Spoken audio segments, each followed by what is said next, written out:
नमस्कार दोस्तों, welcome to 10x trader. मैं हूं राजेश कुमार और आज ये बात करने वाला हूं रिटेलर्स का फेवरेट स्टॉक जिसका नाम है यस बैंक। दोस्तों, यस बैंक एक बहुत बड़ी मुसीबत से गुजर रहा था। आपको पता है, जब राणा कपूर का फ्रॉड निकल के आया तो यस बैंक लगभग 400 के लेवल से आज हमको मिल रहा है 18 रुपीज के ऊपर। यानी कि आपका वेल्थ पूरी तरीके से डिस्ट्रॉय हो चुका था। अगर मैं ऐसा कैलकुलेशन करके देखूं तो 95% वेल्थ डिस्ट्रॉय हो चुका है, यानी कि पूरा का पूरा पैसा खत्म हो गया। लेकिन पिछले 1 साल में या 2 साल में कुछ ऐसा हुआ है कि बैंक डूबने से बच गई। जैसा हम सोच रहे थे कि बैंक पूरी तरह खत्म हो जाएगी, वैसे बैंक खत्म नहीं हुआ है, बैंक को संभाल लिया गया है और अभी जो बैंक काफी स्टेबल हो चुका है। आप देख सकते हैं, ये मैंने मंथली चार्ट निकाल के रखा हुआ है। 2020 से 2023 में बैंक का जो डाउनफॉल है वो बिल्कुल रुक चुका है, पूरा स्टेबल हो चुका है, एक बेस बन चुका है। वहीं पर अगर हम यहाँ पे देखें तो कुछ अच्छे खासे वॉल्यूम के साथ हमको यहाँ पे इंटरेस्ट भी बनता हुआ नजर आ रहा है, क्योंकि ये मंथली चार्ट है। तो पिछले 1 2 3 4 महीने में अच्छा खासा वॉल्यूम हमको आया। तो ये वॉल्यूम में क्या है हम देखना चाहिए, ट्राई करेंगे कि कौन इसे खरीद रहा है, कौन इसे बेच रहा है। साथ ही साथ हम इसके नंबर्स को भी देखने का ट्राई करेंगे कि हमको, ठीक है, हमको टेक्निकल्स में अगर सही लगता भी है तो नंबर्स भी जस्टिफाई करने चाहिए। तो हम यहाँ पे पहले टेक्निकल एनालिसिस कर लेते हैं। आपको मंथली चार्ट पे दिख रहा होगा कि डाउनफॉल कंप्लीटली रुक गया है। इसके नीचे आने का चांस बहुत ही कम लगता है।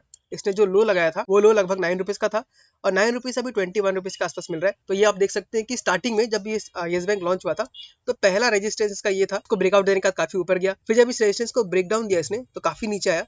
उसके बाद कई साल बाद आप देख सकते हैं, ये इसका आईपीओ के टाइम का होगा मेरे ख्याल से 2006 का। कई साल बाद जब इसको वापस उस रेजिस्टेंस को ब्रेक डाउन दिया, बहुत ज्यादा नीचे आ गया। नीचे आने के बाद उसने यहाँ पे फिर से एक रेजिस्टेंस फेस किया और रेजिस्टेंस फेस करने के बाद दोबारा उसी लेवल के आसपास हमको यहाँ मिलता हुआ नजर आ रहा है। तो आज है 31 दिसंबर। आज के डेट में हमको येस बैंक मिला 21 रुपीज के ऊपर।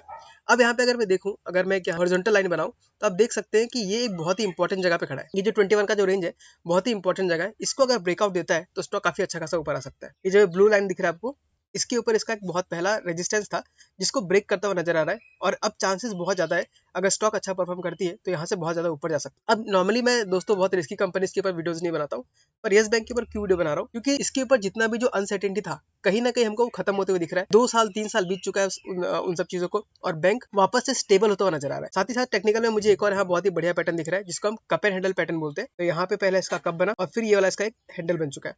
तो आपको पता है, कप एंड हैंडल पैटर्न जब भी बनता है तो उसका बहुत अच्छा खासा हमको टारगेट मिलता है और उसके बेसिस पे अगर मैं टारगेट निकालने का ट्राई करूँ तो टारगेट निकल के आता है आपका लगभग 31 रुपीज के आसपास का।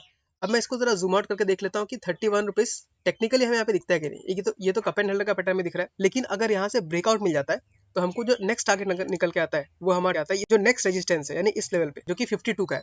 अब मान लीजिए स्टॉक यहाँ से 52 अगर पहुंच जाता है करंट लेवल पे जहां पर है, अगर वहां से 52 पहुंच जाता है तो भी हमको लगभग 131% का रिटर्न मिल रहा है, जो कि बहुत ही बढ़िया रिटर्न है। तो ये तो हमने टेक्निकल बेसिस पे देखा कि काफी अच्छा खासा इंडिकेशन मिल रहा है, एक बेस बन चुका है। 2 साल लगा के इसने एक बेस बनाया, तो मान लीजिए वहाँ राउंडिंग बॉटम भी बन रहा है और साथ साथ कप एंड हैंडल पैटर्न भी बन रहा है। और अगर हम टेक्निकल बेसिस पे देख रहे हैं तो पहला टारगेट हमारा 31 रुपीज का निकल के आ रहा है, जो कि कप एंड हैंडल का टारगेट होगा।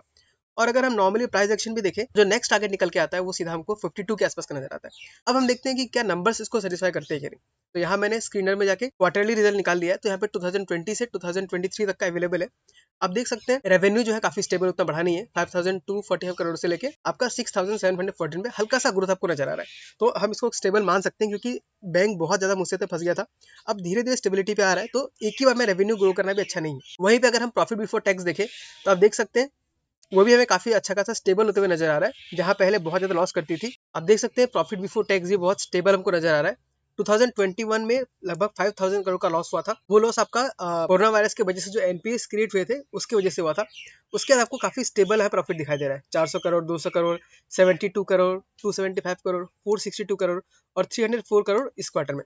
तो देख सकते हैं कि प्रॉफिट भी हमें कहीं ना कहीं स्टेबल होते हुए नजर आ रहा है। एक जगह पे वो कहीं ना कहीं थम रहा है, बहुत ज्यादा कम भी नहीं रहा है, बहुत ज्यादा ग्रोथ भी नहीं कर रहा है। तो बैंक जब भी मुसीबत में फंसता है तो उसको लगभग 1 से 2 साल लग जाता है अपने आप को वापस स्टेबल करने के लिए, क्योंकि जितने एनपीएस क्रिएट होते हैं उन सबको क्लियर करना पड़ता है। वहीं पर अगर हम नेट प्रॉफिट में देखें तो नेट प्रॉफिट हमको मतलब कि टैक्स को माइनस करने के बाद हमें अगेन वो पिछले 3 क्वार्टर से इंक्रीज करता हुआ दिख रहा है। 55 करोड़, 206 करोड़, 347 करोड़ और 229 करोड़। तो ये हल्का फुल्का अपने चलते रहता है, इतना काफी स्टेबल है। वहीं पे किसी बैंक में जो इंपॉर्टेंट रेशियोज होते हैं वो होता है एनपीए और नेट एनपीए। तो ग्रॉस एनपीए अगर देखें, पिछले साल में 15% 14% पहुंच गया था, अभी काफी ज्यादा घट गया है और वो आपको 2% पे आके वो नजर आ रहा है।